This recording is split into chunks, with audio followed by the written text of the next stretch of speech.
remission. So the primary objective was to compare the overall survival in the MRD negative patients. I'll talk about the MRD positive patients briefly. But in the MRD negative patients who received the blinatumomab plus chemotherapy regimen to those that got chemotherapy alone, we projected we need a minimum of 190 patients to be MRD negative and randomized, and that we would need an accrual goal of 488 patients. And you can see our statistical assumptions in the last bullet item, an 80% power to detect a 45% reduction in the hazard rate at a significance level of 0.025, and assuming 2 years of follow-up. So MRD had not been measured centrally here in the United States in adult patients, and we felt we needed to do that. This was done by Dr. Elizabeth Paeta in our ECOG Akron Leukemia Translational Research Laboratory. This was a 6-color flow, and the cutoff was 0.01% for positivity. So patients could be less than 0.1 still detectable, but that was considered to be negative. And we enrolled patients between the ages of 30 and 70, and the lower age limit was chosen because the Alliance was developing a trial for adolescents and young adults. We had originally had the lower age limit at 35. We were going to allow a little bit of overlap because their study was going to go up to age 40, but then their study was delayed in getting opened. So to help with our accrual, we lowered the lower age limit to 30. And we went up to 70, feeling that fit patients in that age range could tolerate this regimen. So the median age of the study was right in the middle at 51. We overall, at the end of the 2 months of induction, had a CR/CRI rate of 81%. Most of these were CRs. When the FDA approved blinatumomab in the United States, they only were allowing 24 and 48-hour infusions because of concern for infection. We persuaded them to allow us to do 72 and 96-hour infusions because many centers weren't going to be able to do bag changes on weekends. And so the 72 or 96-hour infusions allowed us to avoid weekend bag changes and allow more patients to be accrued. So the study actually activated in December 2013, and it took us just under 6 years to accrue. There were 286 patients that were randomized or assigned to step 3. That was the randomization point. 224 MRD negative and 62 MRD positive. The baseline characteristics were well balanced between the two arms. We had originally intended actually to randomize MRD positive patients, and we're going to look at that subset, but when the FDA approved blinatumomab for MRD positive disease in March of 2018, we felt that ethically we couldn't randomize those patients anymore, and already investigators were either taking them off study, or if they were randomized to chemo, were giving them blinatumomab. So we didn't feel we could keep randomizing them. And if a patient was MRD positive at the randomization point, then they were assigned to arm C, which was a blinatumomab plus chemotherapy arm. And talk about that a little bit more.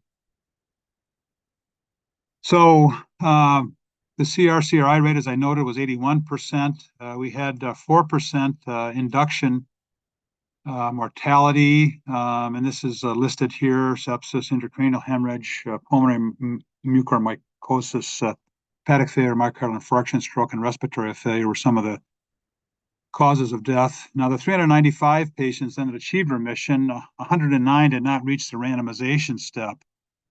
And this was because they either died from toxicity or relapsed and succumbed to that, had other adverse events that the investigator, the patient, wished to go off the study, and some patients wished to withdraw from the study. So that's why we lost that 109 patients. So we had 59% of the initial enrollment that reached the randomization assignment step, and 41% obviously that did not.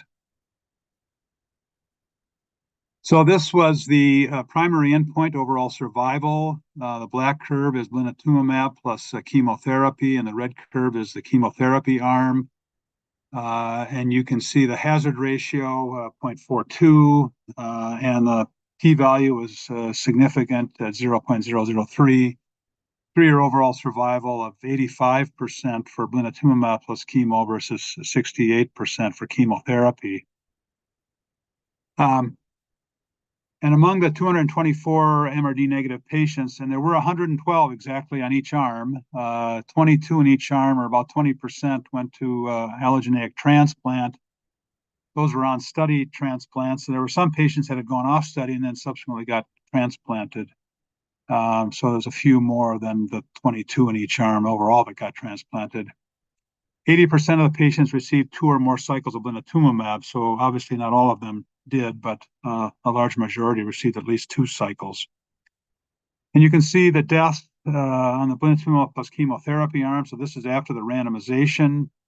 8 were from leukemia, 9 from a non-relapse mortality. The chemo arm was 39 in contrast, 20 from disease, 17 from non-relapse mortality, and 2 were unknown. So it's interesting for me to see that the non-relapse mortality was higher in the chemotherapy arm. And I don't know exactly why that was. We're hoping to look into that eventually. It may be that actually getting blinatumomab actually kind of gave the patients a break from chemotherapy and allowed them to have less toxicity.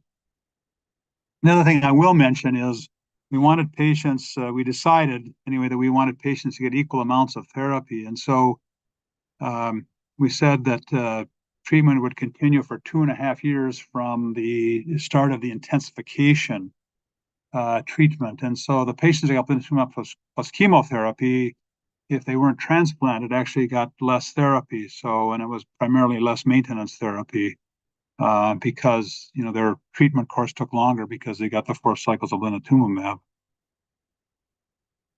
And this is a relapse-free survival, similar curves with a similar hazard ratio and a p-value of significance. Now we looked at the age, and remember we stratified by 55, and we did not give asparaginase to patients over the age of 55. So these are the younger patients, and you can see that blinatumomab plus chemo significantly benefited these younger patients. There's only been a few relapses or events, the blinatumomab plus chemotherapy arm versus the chemotherapy, and this was a significant p-value. And you can see the numbers down below patients. We didn't see this with the patients over the age of 55. It looks like maybe the curves are separating a bit, but the hazard ratio crosses 1 and the p-value is not significant. A few smaller numbers than the younger patients, but still a significant number of patients. So we didn't see as much benefit in the older patients. And this is a forest plot looking at some of the variables that we looked at, and some of these I will go into more detail about.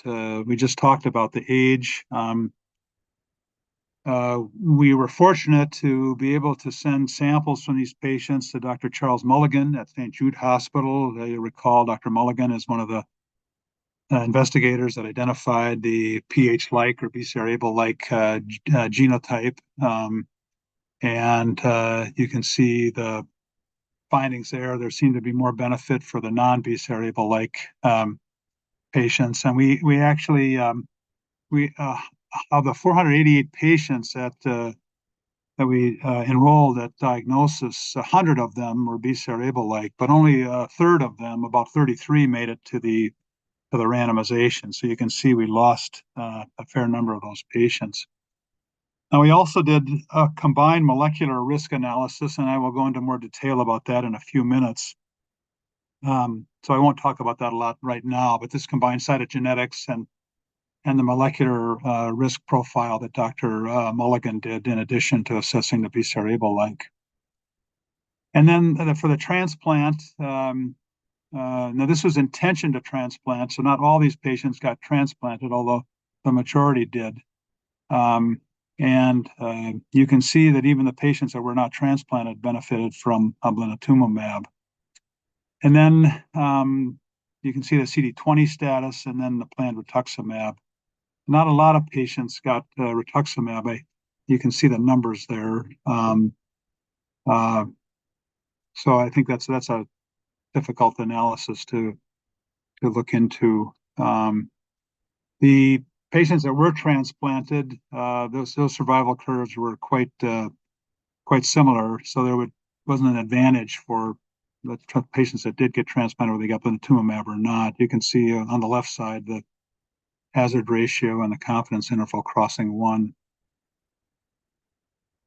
So then we also looked at the patients. Remember, I said the patients were MRD negative if they were less than 0.1% involvement by the 6-color flow that we did. So some patients were MRD positive, but below the 0.01 cutoff percent, and then some were negative by the assay. And you can see that blinatumomab was beneficial to both of these groups. And so even the patients that were low-level positive benefited from additional blinatumomab, not surprisingly, given its benefit that we know in MRD positive disease.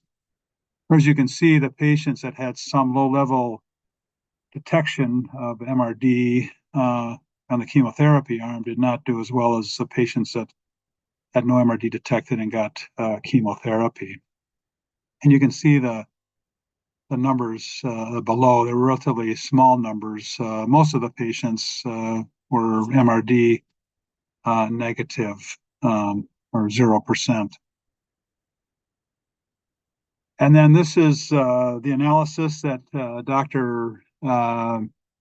Mulligan did, looking at all these different subtypes. And I'm sure you've seen some of the elegant work that he and his colleagues in his lab have done defining the genotypic profile of B lineage ALL. So these were all the different groups that we looked at. And then we had done a previous analysis of samples from the E2993 trial. You can see the reference down at the bottom. Dr. Paeta led this effort. And so we categorized patients as favorable, intermediate, or unfavorable.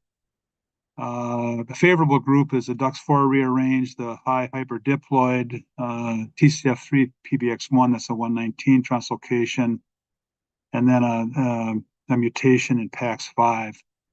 And then the intermediate group, and then the unfavorable group, the categorizations that many of us are familiar with, the KMT2A rearranged, low hypodiploid, near haploid, the BCR-ABL-like that we talked about, and then some of these other subgroups, smaller numbers in those groups. And then some patients that we weren't able to risk stratify. There were be other cases without a complex karyotype that didn't fit into one of these categories.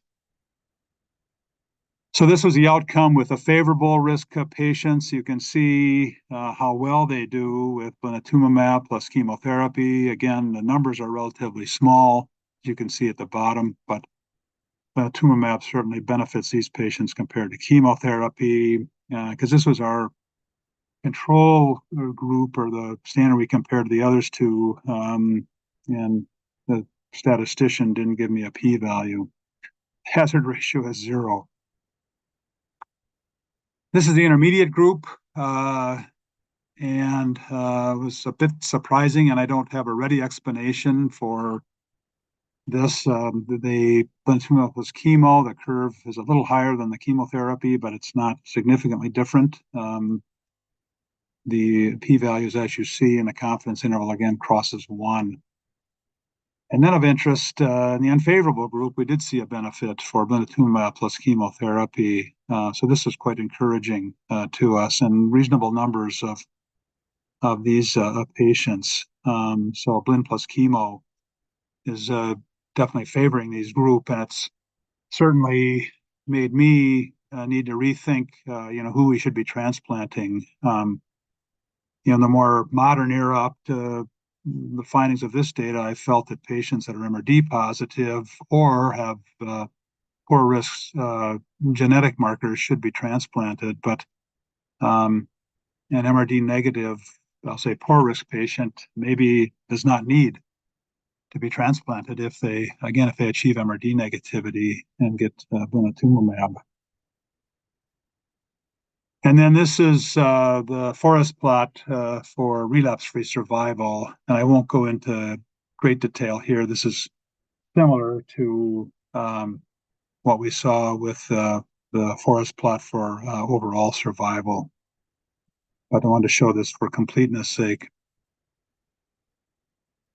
So, and then in terms of toxicity, the toxicity profile was fairly similar between the groups, although we did see more neuropsychiatric adverse events in the blinatumomab group. We did include things like headache, and so the 23% is somewhat higher than you've seen in other studies, but even though these patients were, in remission, they still had some neuropsychiatric toxicities. And because they were in remission, we didn't do the step up with the blinatumomab. We just, when they got blinatumomab, they got the 28 microgram dose. And, blinatumomab has the flat dosing. So we gave that from day one, the 28 microgram. We didn't do a step up like you would do with patients in full, that have relapse refractory disease with more than 5% blasts. And these are the toxicities in, at least 3% of the patients. So that's the data that I have. This is the first time that randomized trial has shown a benefit for the addition of blinatumomab to chemotherapy in MRD negative patients. We know these patients can relapse and have, residual disease. And so it's not totally surprising that we're seeing this benefit, but it was still very exciting to see these results. We saw the most benefit in younger patients and in the favorable and unfavorable molecular risk. And then it seemed to also benefit even patients with detectable MRD, not surprisingly. So we think this represents a new standard of care for this group of patients. As I mentioned at the beginning, Amgen is seeking FDA approval for adding a new indication for blinatumomab for MRD negative disease in addition to the MRD positive disease indication they already have. And that's, I'm told, fairly imminent. I don't know exactly when that will be. So people often ask me, well, where should I put blinatumomab into another regimen that I'm using? And a common regimen used here in the United States is the C10403 regimen. This is based on a children's oncology group regimen that Dr. Wendy Stock adapted for adolescents and young adults. There were some changes that were subsequently made in this regimen. It wasn't felt that the extended remission induction therapy was needed, and that's how I have the X through that area. And I had thought, one could give blinatumomab, after remission induction or following remission consolidation.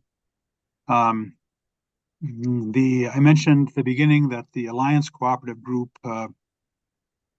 they conducted a trial adding inotuzumab to the C10403 regimen, randomizing patients to get C10403 or C10403 plus inotuzumab.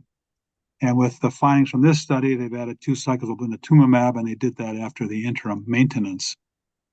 I will say that trial is on hold, and it's a word of caution. They did see an excess of infectious deaths in the patients on the inotuzumab arm that was somewhat delayed. And so that trial was suspended, and they're analyzing the data and planning to either do a kind of a pilot with a revised regimen or conclude the study and analyze the data that they have. They had accrued most of the patients to the study by the time they realized that there were these excess deaths. And then Amgen is conducting this trial where they're bringing blinatumomab up earlier in the course of therapy. And recall that, we, quote, lost a lot of patients between going on study and getting to the randomization. And so I think there's more and more thought that we should try to introduce immunotherapy, earlier in the course of disease. And so this is, they're referring to this as the Golden Gate study. They like to name their trials after bridges. They had the Tower study that showed the benefit of blinatumomab over chemotherapy, and that's the Tower Bridge in London. And then the Alcantara study was for Ph-positive disease. But this is adding blinatumomab plus low-intensity chemotherapy. You can see in the induction there. And then depending on their initial response, they continue the blin plus chemo or just the blinatumomab alone. And then in consolidation, get some additional chemo. So they did a safety run-in with this regimen and showed that it was tolerable. And they're now moving this to a phase 3 trial, comparing this to standard care chemotherapy. And this will be for older patients above the age of 55. I'm not going to go into the MD Anderson data here. You're well aware, I think, that they have added both inotuzumab and blinatumomab to their either their hyper CVAD or mini CVD regimens, and are showing encouraging results in that in that setting as well. So, in conclusion, blinatumomab can improve outcomes in patients with MRD negative B lineage ALL. I think the optimal timing, I'm not sure there is necessarily an optimal timing. I think it can be potentially used in various ways. MD Anderson has given it sequentially after chemotherapy, and E1910, we alternated it, and we're able to give up to 4 cycles. As I mentioned, introducing immunotherapy earlier in the disease course may lessen relapse and improve outcomes. I think there's great potential for us to lessen the need for chemotherapy. Dr. Matthew Wiedewelt at Wake Forest, I'll just mention, did a pilot study with about 30 patients where he gave, these were patients over the age of 65, where he gave inotuzumab as an induction therapy.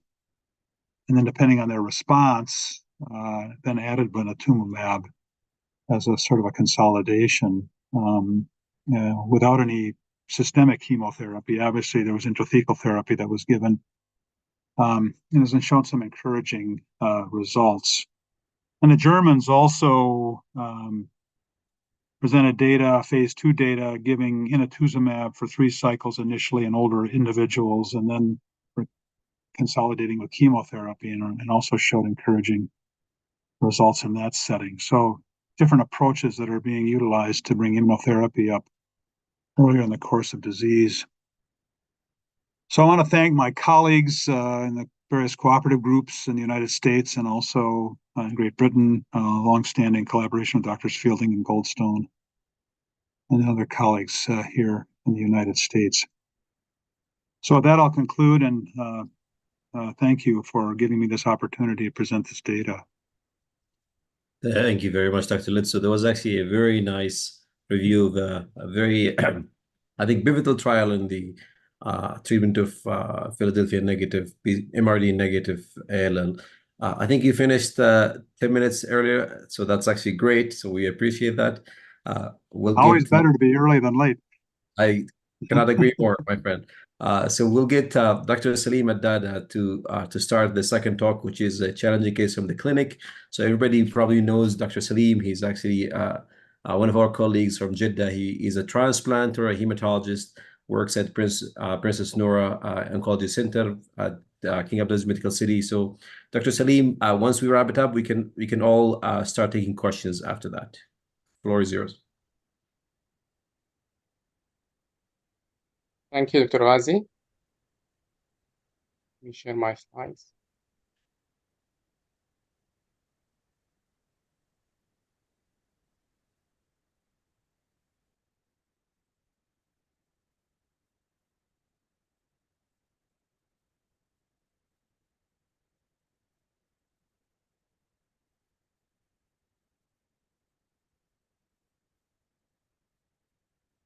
I believe it's going to be a very difficult task to speak after Professor Lotso, and I'll try my best to present some of the cases we dealt with in the last couple of years. I would be happy to hear Professor Lotso comment on these cases. So I'll start with the first case. Case number 1 is Mr. H is a 14-year-old male patient. He was referred to us from another hospital on September 2022 as a case of acute leukemia. He presented to the referring hospital with history of generalized body ache. He had intermittent fevers and diffuse PPI. He was found to have a platelet count of 7 as well and was managed as a case of possible ITP. He received IVIG and steroid there. Subsequently, his peripheral blood smear showed circulating blast. This patient had a background of Tourette syndrome, and he has been on olanzapine and fluvoxamine for a year with no significant symptoms. So his initial lab showed a white count of 7.4, hemoglobin of 12.5, platelet of 9, with peripheral blood smear showing 25% circulating blast. His creatinine was 61, total bili was 5.1, calcium 2.25, and LDH 814. Hepatitis B, C, and HIV were all negative. So bone marrow exam confirmed the diagnosis of precursor BALL with more than 25% blast.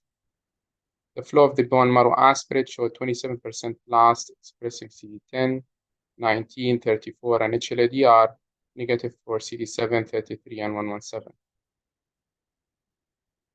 So the diagnosis of pre-BALL is confirmed.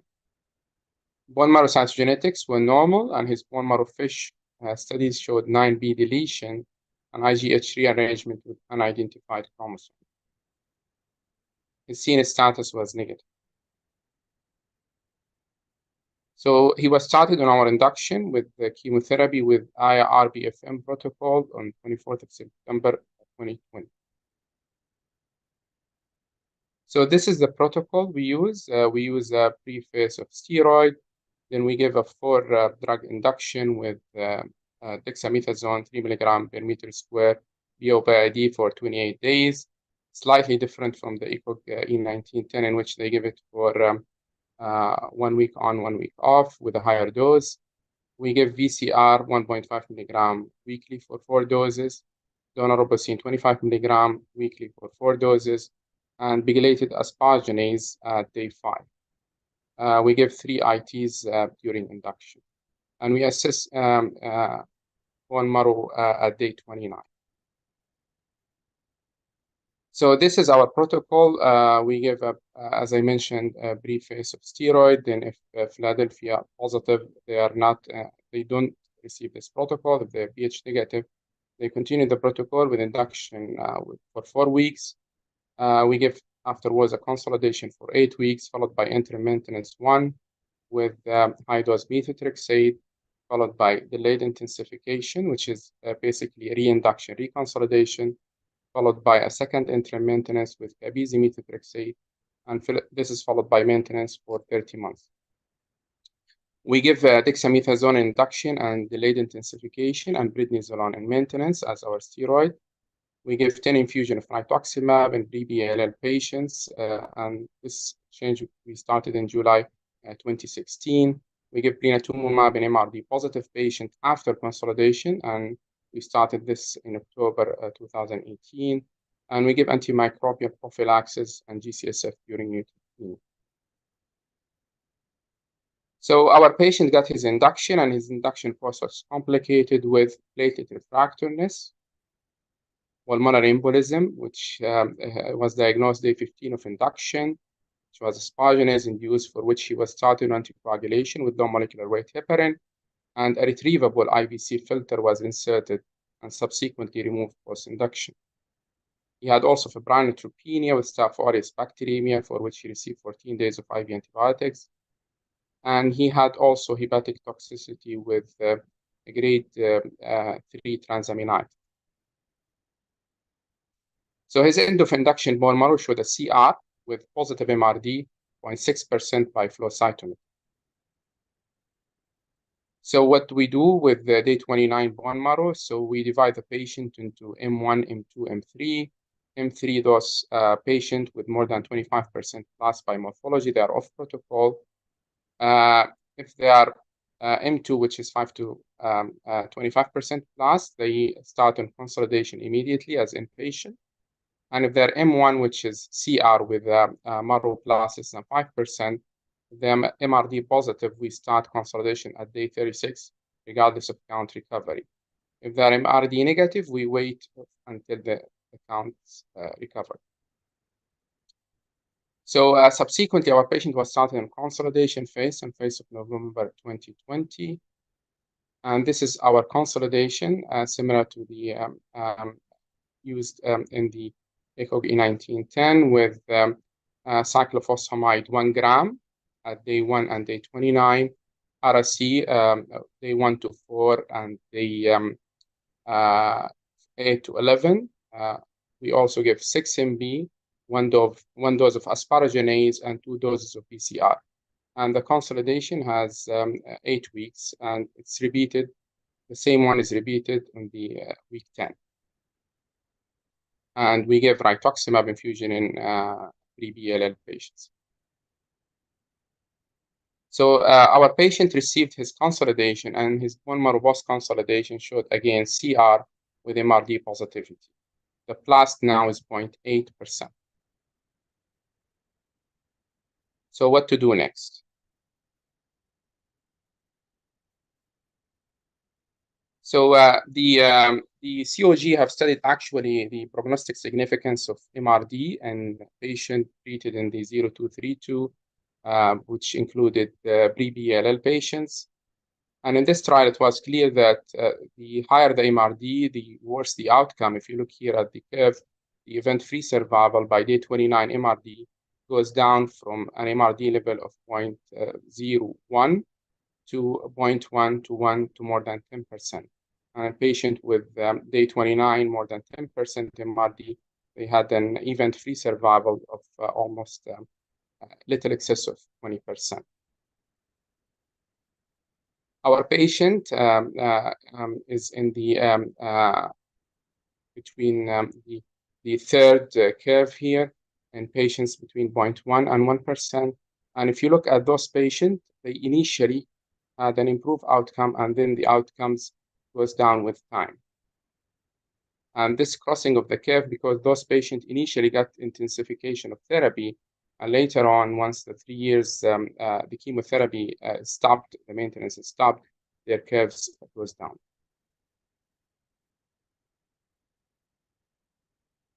So they also analyzed patient according to their end of consolidation MRD. And if their end of consolidation MRD is negative, their 5-year disease-free survival was 79%. And if their MRD is positive post-consolidation, their 5-year disease-free survival was 39%.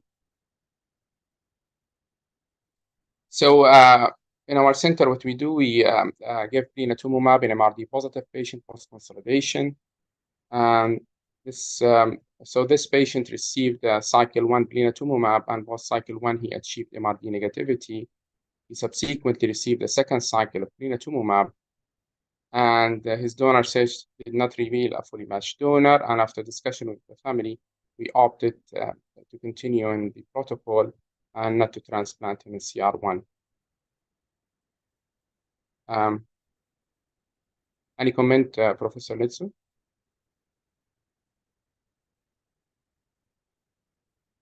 Sorry, I'm sorry, I was on mute.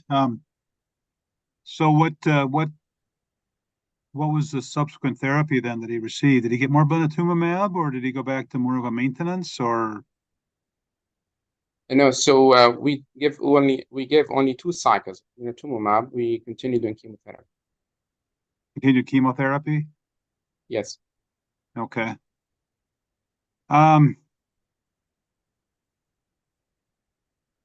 Well, I'm not a pediatrician, so I don't treat younger patients like this, but in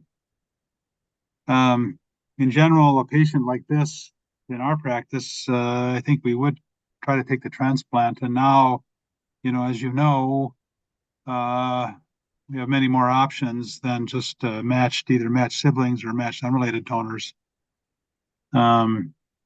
So you said he didn't have a match. Was that both related and unrelated? Yes, he had a haplo donor, but after discussion with the family, we opted not to transplant the CR. Okay.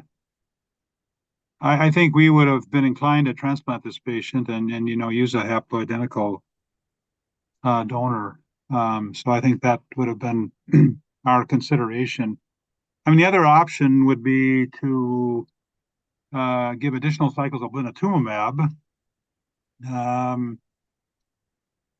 Sometimes after the first two cycles are kind of considered quote unquote induction, and then in some protocols give an additional 3 cycles. Again, at 6-week intervals, 4 weeks on, 2 weeks off. And then there are some regimens where then it's given every 3 months for up to a year or more. So that would have been another consideration. Obviously, that's more expensive in terms of the cost of the drug, of the agent. But that would be another option. Whether that's better than maintenance chemotherapy, I don't think it's ever been compared. So I don't know that I can say that one is better than the other. But those would be my thoughts about either taking the patient to transplant with a haploidentical donor or also looking at the alternative of additional blinatumomab. Okay, clear.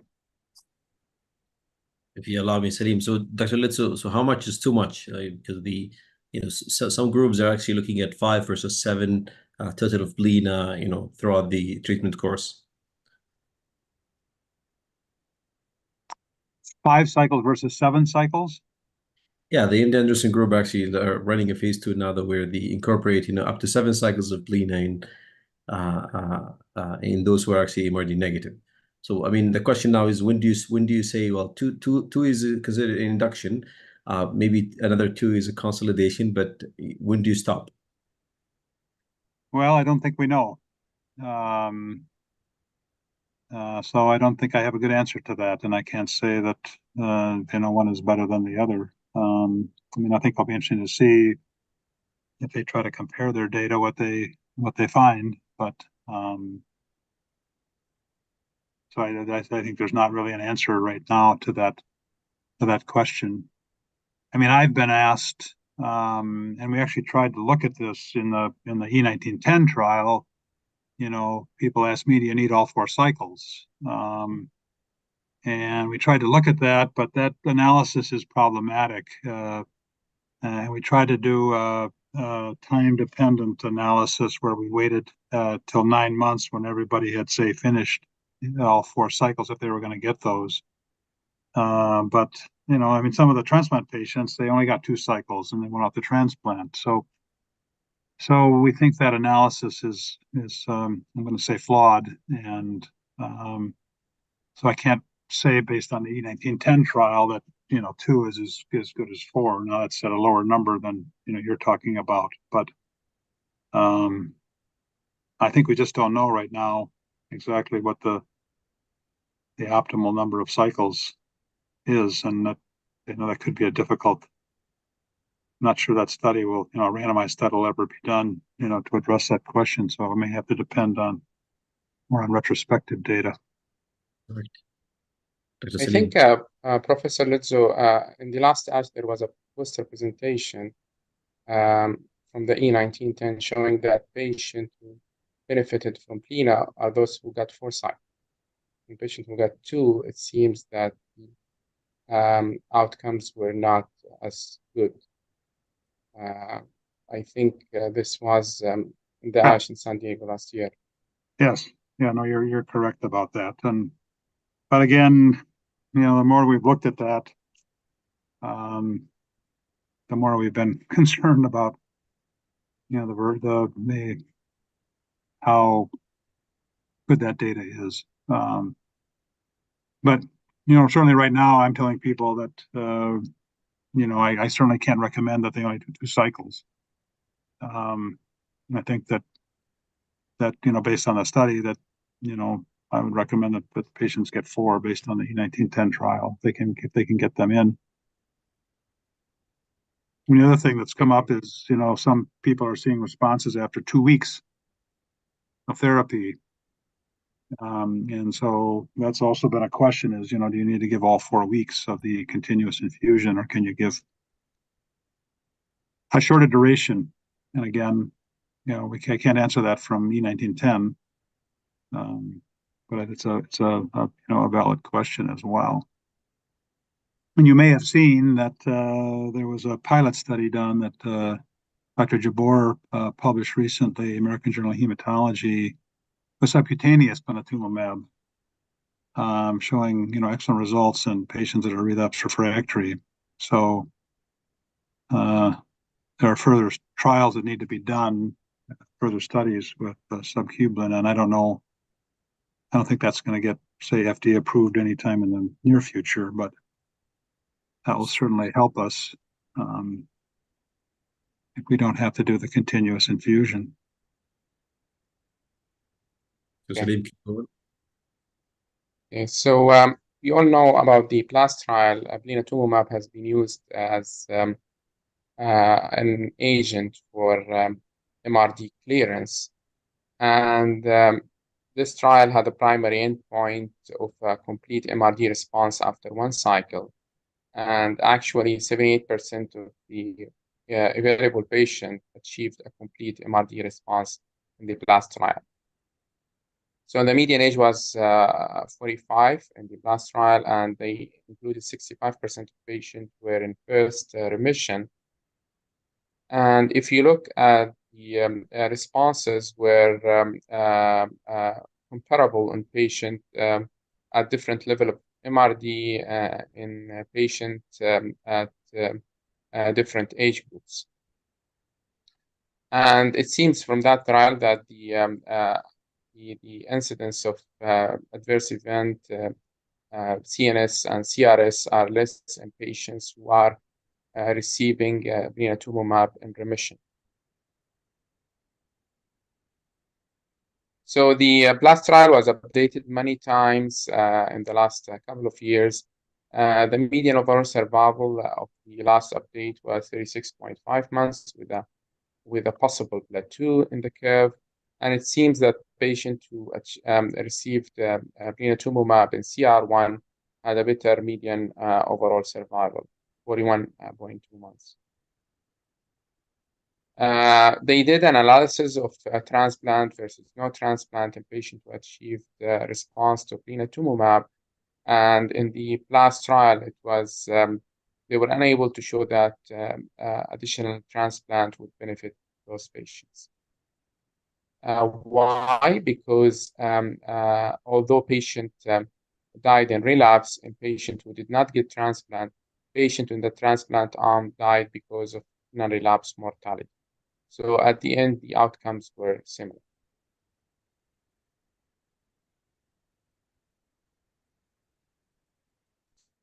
So we still have some question. I think the echo however, regarding the blinatumomab, how to improve the response rate, what's the optimal timing, will resistant mechanism limit the efficacy, how to incorporate other novel agents, for example, like inotuzumab, what's the best remission therapy, and is stem cell transplant necessary? And this is an open question. And will already MRD negative patient derive benefit? And we have seen this benefit in the E1910. So I'll move to the second case, this time an older patient. So this is Mr. M. Miss M is a 61-year-old lady with a background of type 2 diabetes mellitus and hypertension. She was diagnosed in 2017 with endometrial cancer, stage 3C. So therapy received, she had total abdominal hysterectomy with bilateral salpingio-oophorectomy. She had 6 cycles of adjuvant chemotherapy with carboplatin and paclitaxel, and she had also radiotherapy.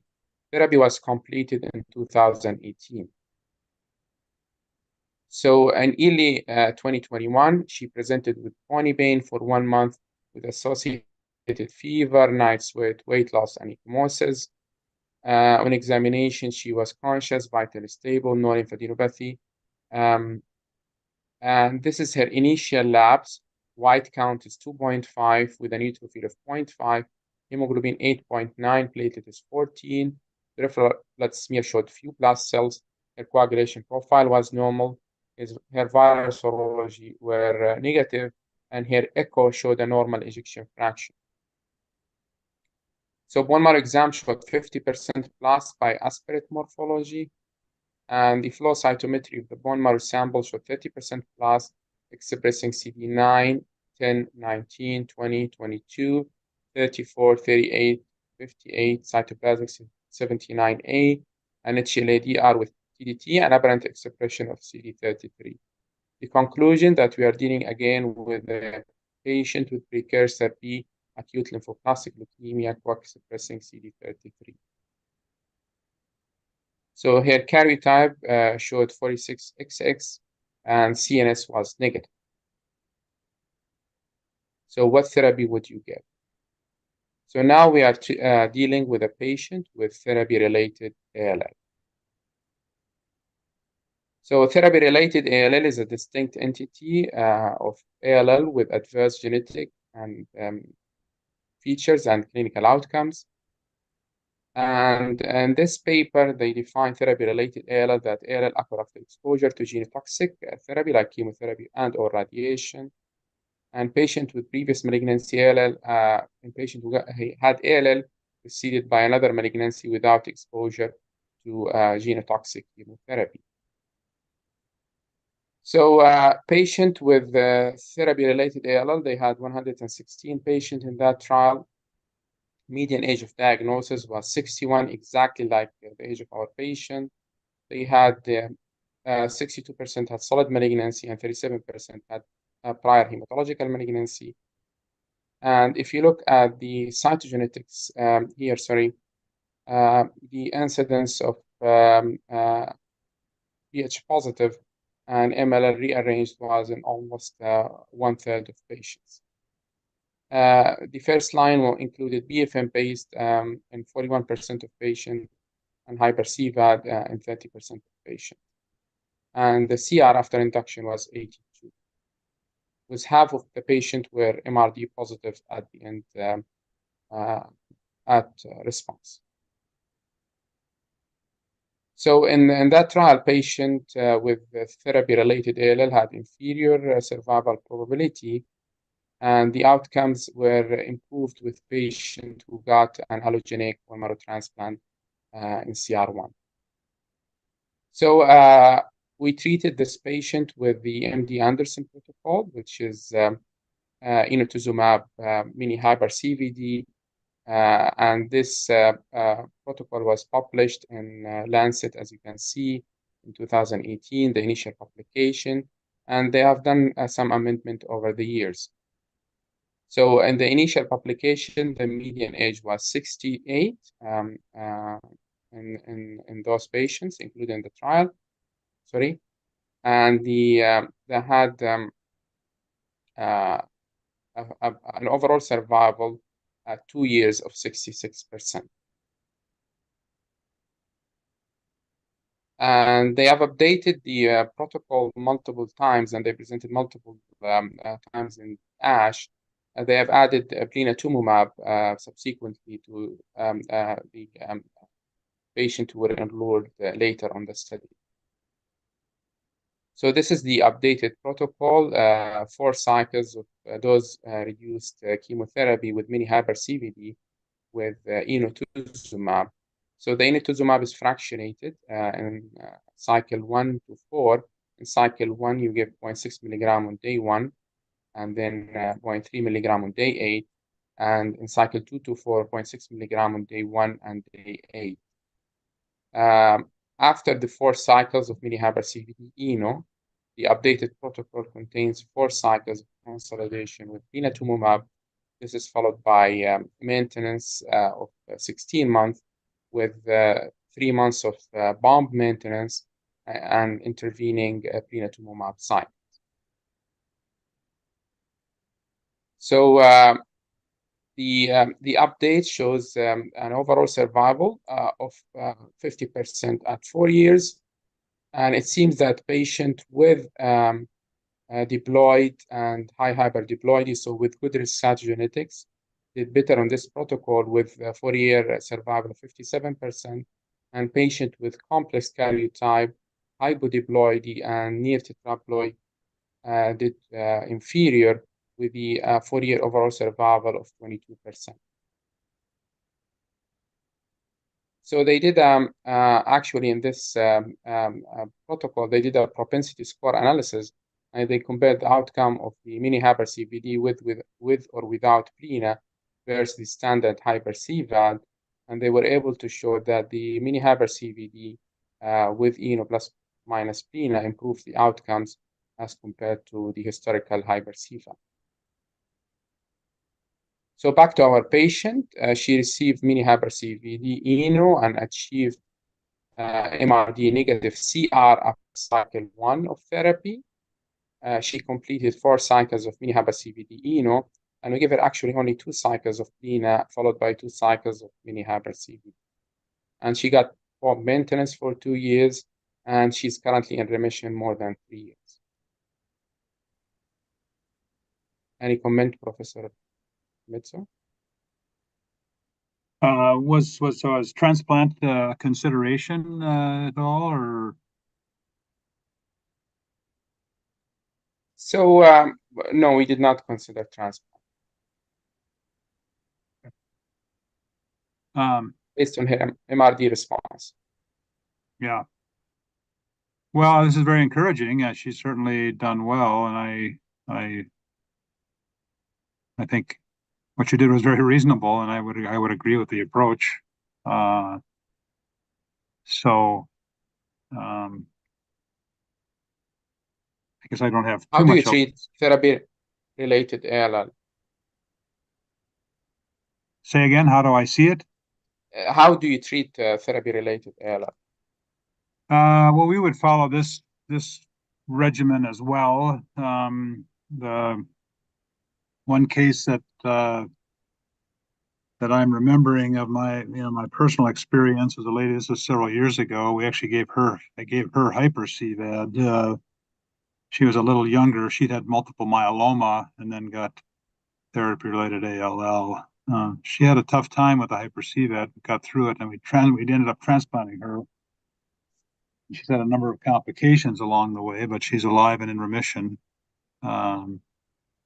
But I think this approach, especially in these older patients, and especially based on the propensities analysis that was done, I think this would be the way to go, and this would be an approach we would seriously consider in our center, depending on the initial situation with the patient. Okay. Comments, Dr. Ghazi? Okay. So, I mean, to be honest, I think the question that comes in mind is, how do we know this is therapy related? So, like, the absence of, complex cytogenetics, monosomies, could this be like, two bad lucks?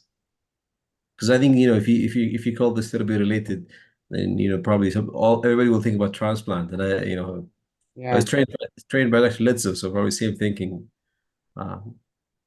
So by definition, it's the therapy-related ALL is an ALL that comes after chemotherapy for a malignancy, whether it's solid or hematological.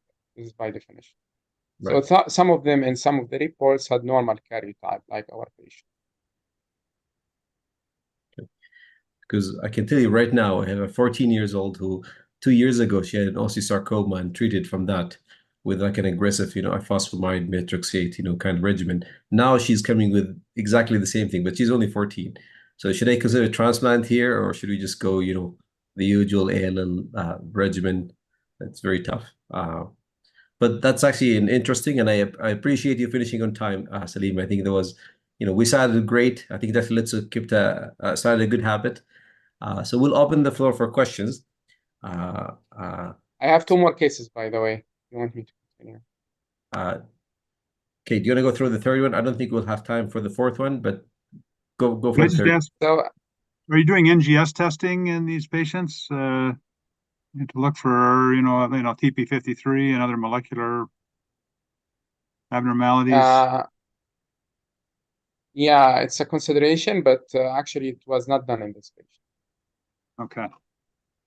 I mean, I think we don't truly know what her molecular profile is. I mean, I think it's encouraging that her cytogenetics were normal, but we also have a FISH panel that we do, an ALL FISH panel that can sometimes, pick up the pH like and things like that. So I think eventually that can be helpful too to further risk stratify these patients. Right. So Okay. thank you. So I'll Dr. go Salim, fast through case 3. go through case 3, please, and then we can open the floor Okay. for questions. Thank you. So case 3, Mr. B is a 15-year-old boy, previously healthy. He presented with 1-month history of headache, blurring of vision with progressive visual loss. He sought medical advice in a private clinic and was found to have a retinal hemorrhage on eye exam. CBC showed a high white cell count with thrombocytopenia. His white count was 296. Hemoglobin was 7.3 and platelet were 12. LDH was above 3,000 and uric acid was 800, and G6PD screen was normal. So he had an INR of 1.8 with a fibrinogen of 2.8. Peripheral smear showed circulating blast, and the bone marrow showed more than 90% blast. This time expressing CD1A, CD2, surface CD3, cytoplasmic CD3, CD4, CD5, and 7, consistent with ALL. So his brain MRI showed normal morphology with brain parenchyma, no acute findings, and no pathological enhancement. The CSF was clear, and there was only one white cell in the CSF. However, when we did flow on the CSF, there was occasional blast by flow cytometry. So eye exam showed retinal hemorrhage, and actually his visual acuity was in the right side 20 over 400. So regarding the CNS assessment and diagnosis, we follow the COG classification of CNS1, CNS2, and CNS3. Patients with CNS3 are those with more than 5%, with more than 5 white cell by cytospan and positive flow for blast. Patients with CNS2, those with less than 5 cells by cytospan, and they have positive blast. And patients CNS1 are those who are completely negative. So what we do for CNS3 patients, those with positive CSF and more than 5 cells by cytospan, we give cranial irradiation of 24 grays, and patient with CNS2, these with less than 5 cells in the cytospan, we only add 2 additional ITs during induction. So instead of giving 3, we give 5 ITs during induction. So just to show you the 0434 trial, which was a randomized clinical trial by the COG. And in this trial, they had in excess of 1,500 patients with ELL aged 1 to 31. And they had 2 by 2 C2 factorial randomization to escalated dose MTX, which is Kabizi methotrexate, versus high-dose methotrexate, and they also had the randomization between nelarabine and no-nelarabine. So in that trial, patient who got Kabizi methotrexate with nelarabine had the best 5-year disease-free survival of 91.4%. Nelarabine in that trial was able to decrease the incidence of CNS relapse, as shown in this figure. And the 5-year disease-free survival for patient where MRD positive who got high-dose methotrexate with nelarabine was 93.1%. Those patients were not actually randomized. They were assigned to receive high-dose MPX if they are MRD positive. In the adult, the benefit of nelarabine was not very clear. And as shown in this trial by the MD Anderson group, the addition of nelarabine to hyper-CVAD protocol did not actually improve the outcomes. And I will stop here. Thank you very much, Dr. Salim. That was actually wonderful. Dr. Letso, any comments on the this patient with the CNS disease? Well, it's a high risk situation, certainly with a very high white count and the CNS positivity. But I agree with the approach, and I'm aware of the COG study and the benefit that they saw with nelarabine. It doesn't seem to be as clear cut in adults. The MRC did a trial. It was a phase 2 randomization, but they randomized patients to get additional nelarabine or not, and they didn't see. This is for TLL patients in first remission. They did not see a benefit either in adults. So I think its role in adults is less clear, but I think in the pediatric setting like this patient, I think it's definitely worthwhile in conjunction with the Capezi methotrexate. Interesting. So we're opening the floor for questions. Please, write your question in the chat box. I think there are so many questions that talks about, any changes in pediatric protocols. Is it time to incorporate, targeted therapy in this age group?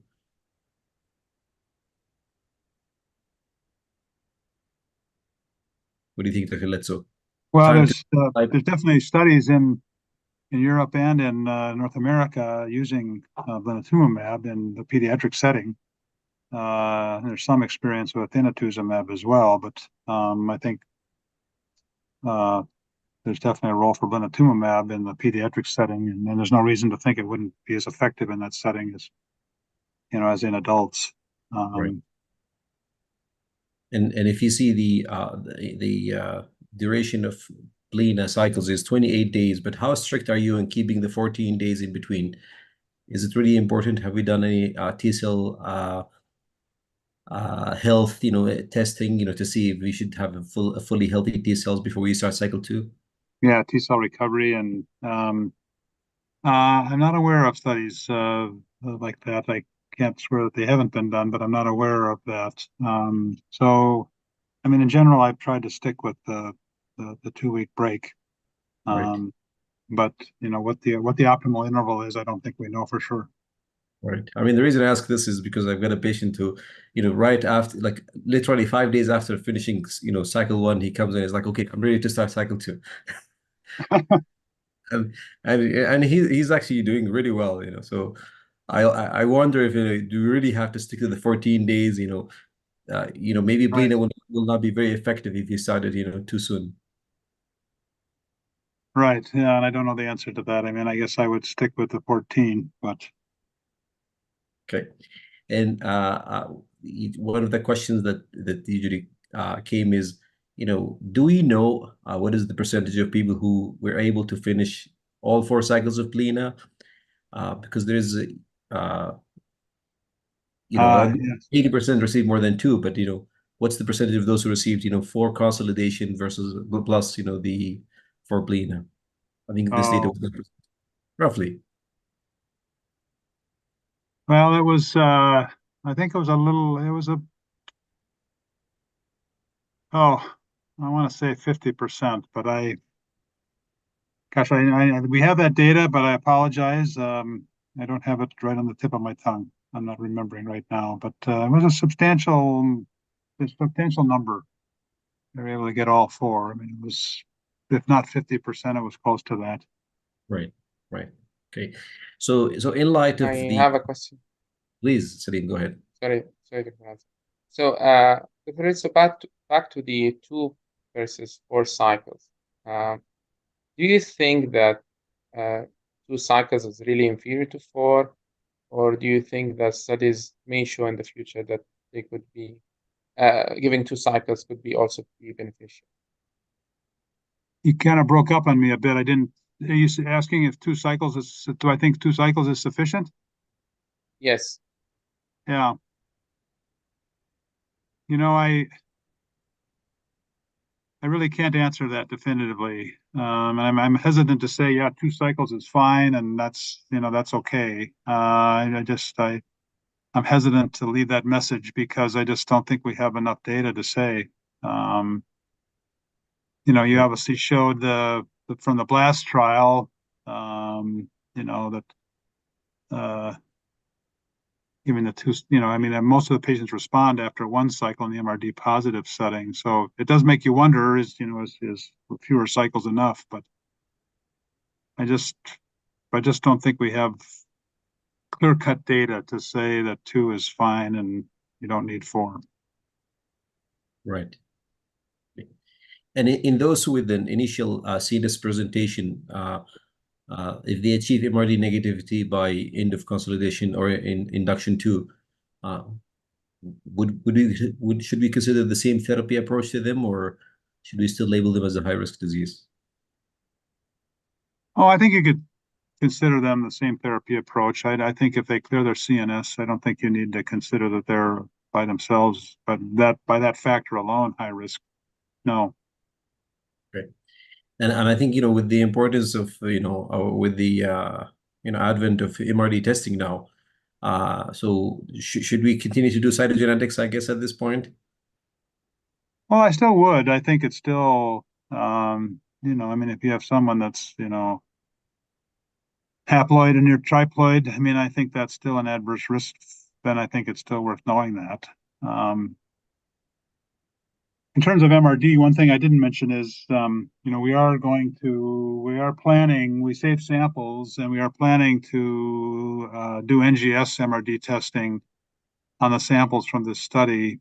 Many people have asked me about that, and NGS MRD is emerging as a standard of care, certainly here in the United States. So we'll see if that changes the results at all. But we are planning to also analyze the samples using NGS MRD. That's with a company called Adaptive here in the United States. Right. The And I clonoSEQ. think, as you know, Dr. Ghazi, that's done. They also are approved for MRD and myeloma testing, Right. the adaptive approach.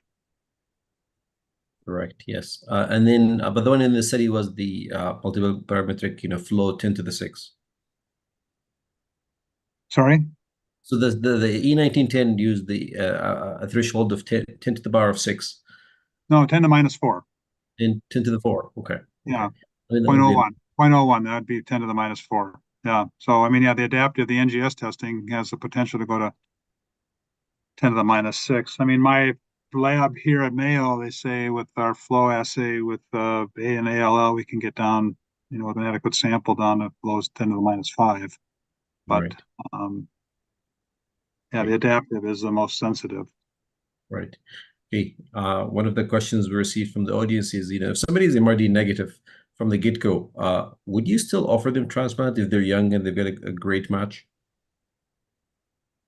No, I think if they've achieved MRD negativity and you add blinatumomab, I mean, even if they're adverse risk molecularly, I'm not sure that I would transplant them now.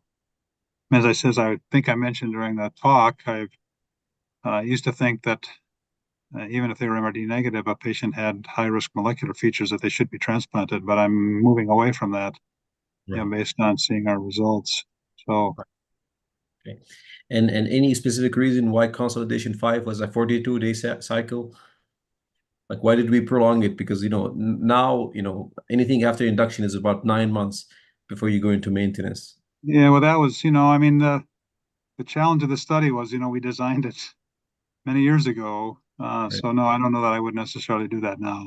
I don't know that that's essential. But then that was our decision at the time, and it was based on some of the pediatric data. Right. So. Okay, Dr. Salim, Dr. Faras, any questions? And now, in your clinical practice, do you use the ECOG E1910 protocol, or you are awaiting the official approval by the FDA?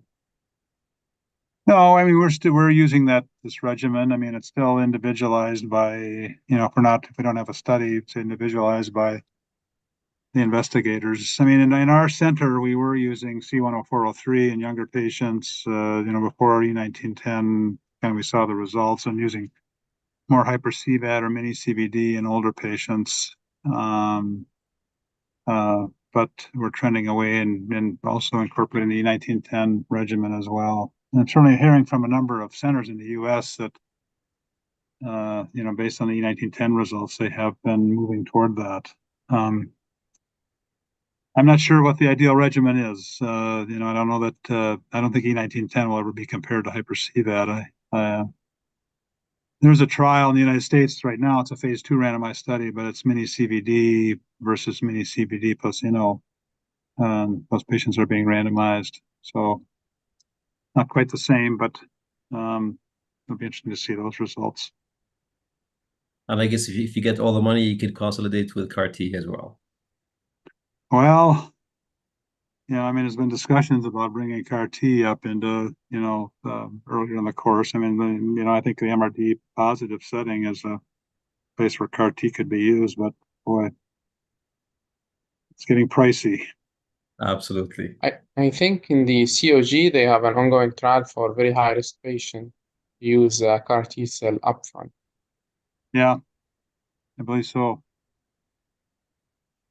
All right. I guess that actually concludes our session. Dr. Letze, we're very grateful for your, sharing your wisdom and, going through the E1910. I'm sure it was a wonderful journey in the last, I would say, decade, running this trial. So much appreciated. Dr. Salim, you've added so much to the discussion. I really appreciate your time and effort. And I think, ladies and gentlemen, we reached more than 3,000 attendees in this session. We actually had to put people to the YouTube to watch this. So much appreciated. This is Wow. a record, Dr. Yazi. It's the actual Yeah. record. Yeah. Well, thank you, Dr. Salim. Those were excellent cases. I really enjoyed seeing them, and they're challenging, and you presented them so well. Thank you. Thank you very much. And thank you to the Saudi Society for Blood Disorders for arranging this, monthly webinar. So hopefully we'll see you guys next month. Take care. Best wishes. Take care. Thank you so much. Bye-bye. Thank you. Bye-bye. Thank you.